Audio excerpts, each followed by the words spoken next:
The pen didn't shake.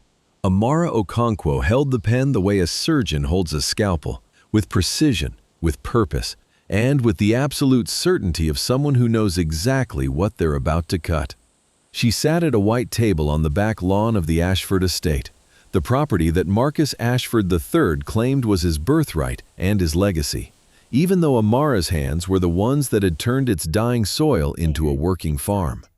Her white dress, patterned with red flowers, chosen deliberately because it was the dress she'd worn the day she'd decided to stop being small, caught the afternoon breeze. Her natural hair framed her face with a dignity that made everyone else present look underdressed regardless of what they were wearing. Across from her, Marcus stood in a blue suit that cost $3,000 and a sense of entitlement that cost considerably more. His finger jabbed at the air. "Sign it," he said. "We don't have all day." Beside him, Victoria Ashton, red dress, blonde hair, the kind of beauty that required maintenance and the kind of cruelty that required none, leaned forward. "She's stalling, Marcus.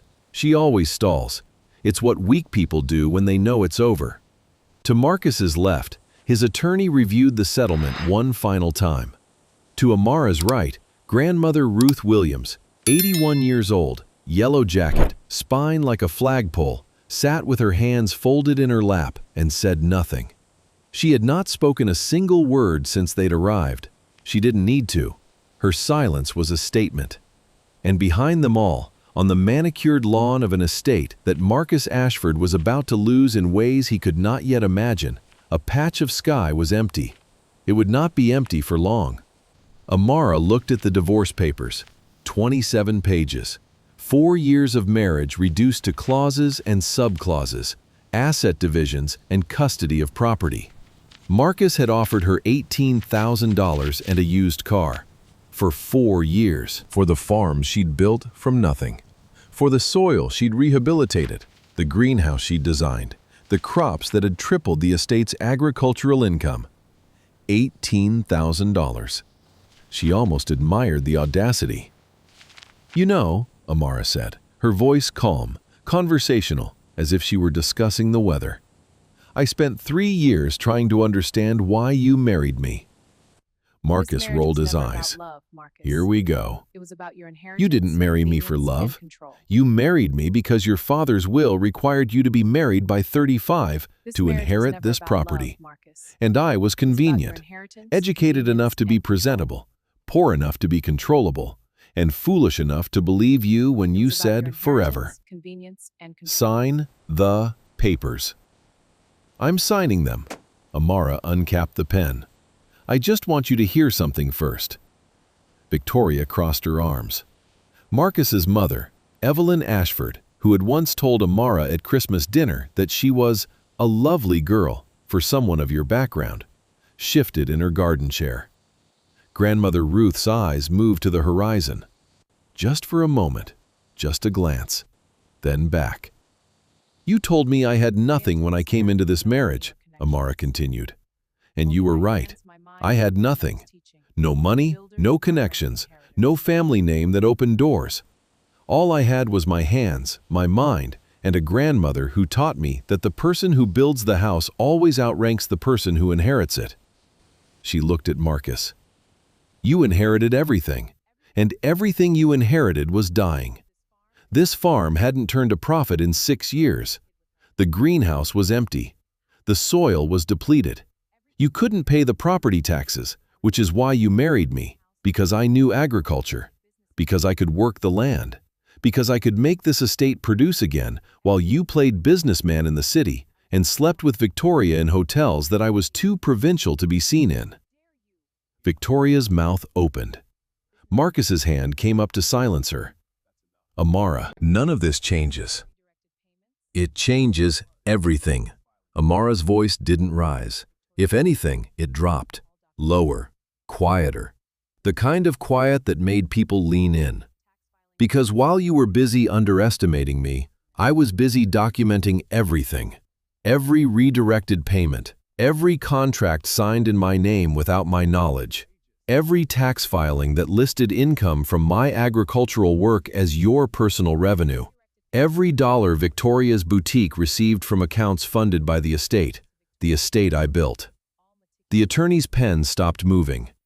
That documentation, Amara said, was sent to the Ashford County District Attorney's Office 4 days ago, along with an independent forensic audit, along with a formal complaint filed by the Agricultural Workers Protection Board, and along with a very detailed letter from my attorney, not the one you suggested I hire, the real one, outlining 14 counts of financial misrepresentation.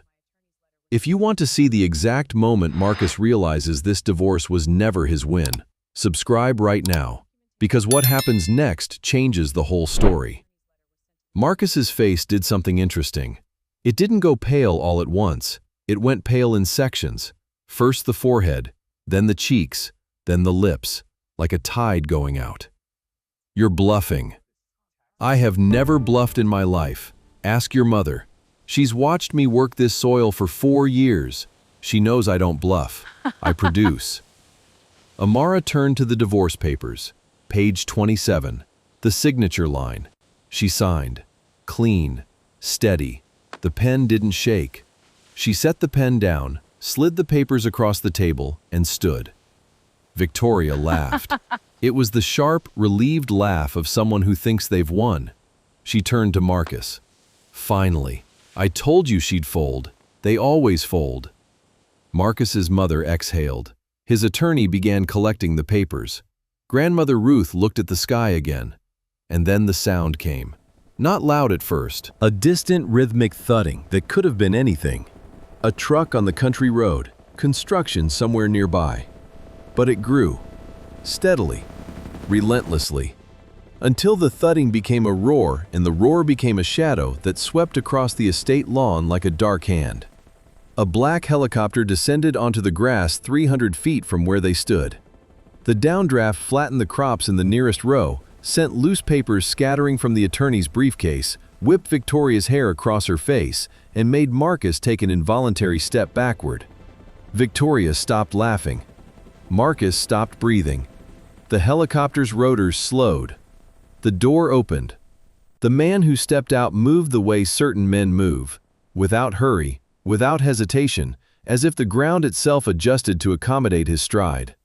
Dark suit, open collar, the edge of a tattoo visible at his neck, disappearing beneath fabric that cost more than the Ashford estate's quarterly tax bill.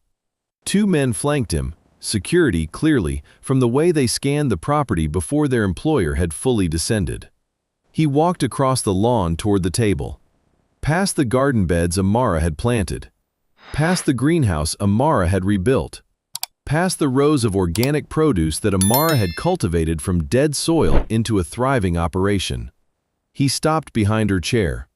And the look on Marcus Ashford's face was worth every single one of the $18,000 he'd offered his wife to disappear. Who? Marcus started. Kang Jae-won. The man's voice was low, accented, and carried the particular weight of a name that did not need to explain itself. I believe you were finishing some paperwork.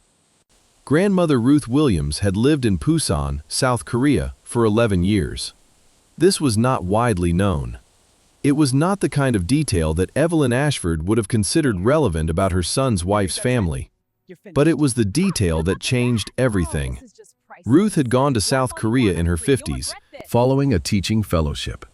She taught English literature at a small university and lived in a neighborhood where a quiet Korean boy named Kang Jae-won used to sit on her porch and read her books, because his own home was not a place where reading was encouraged.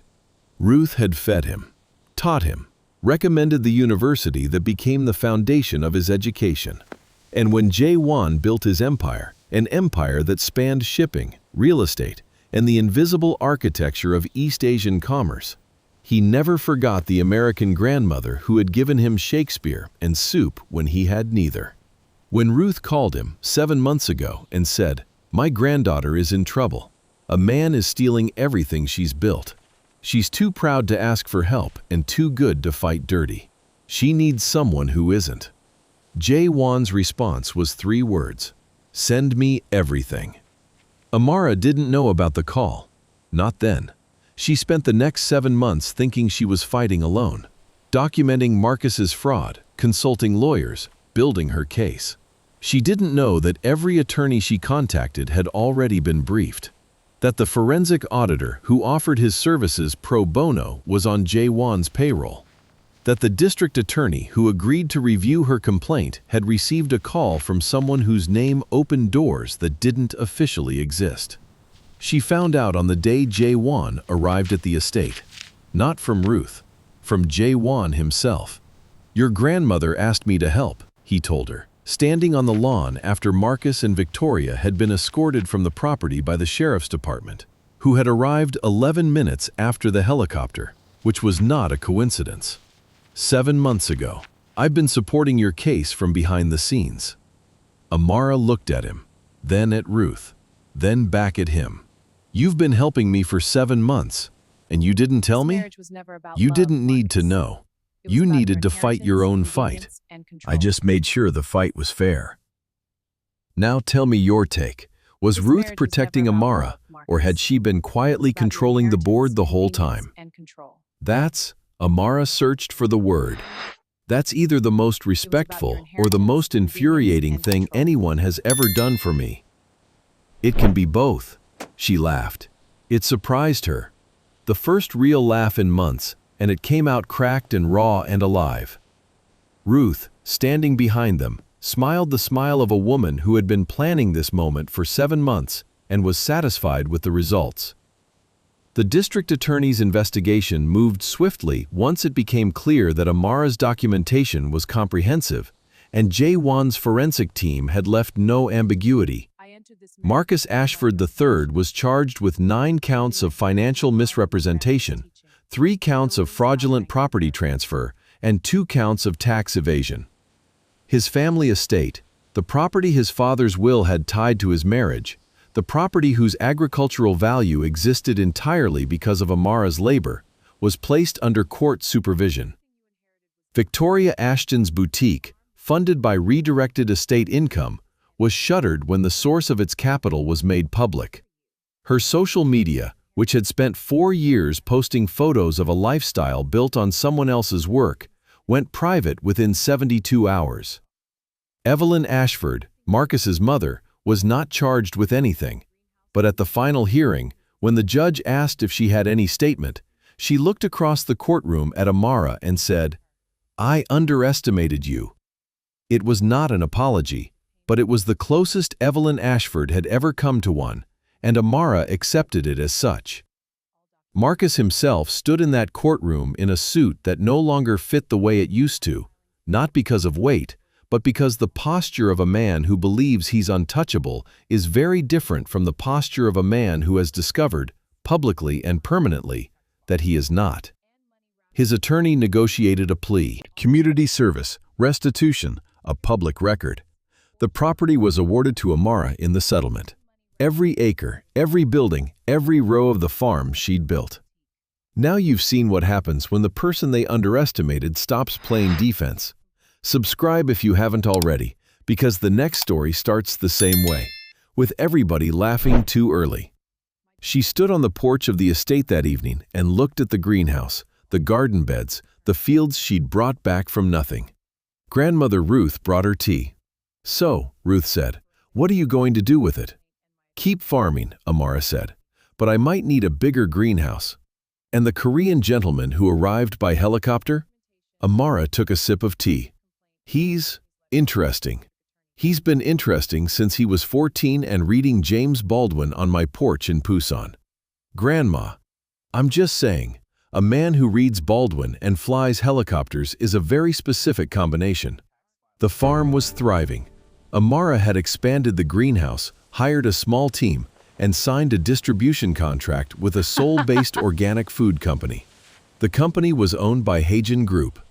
Haejin Group was owned by Kang Jae-won. He had recused himself from the negotiations and let his board handle the terms. The terms were fair. Amara had checked. Jae-won visited the farm every 3 weeks. He flew in from Seoul.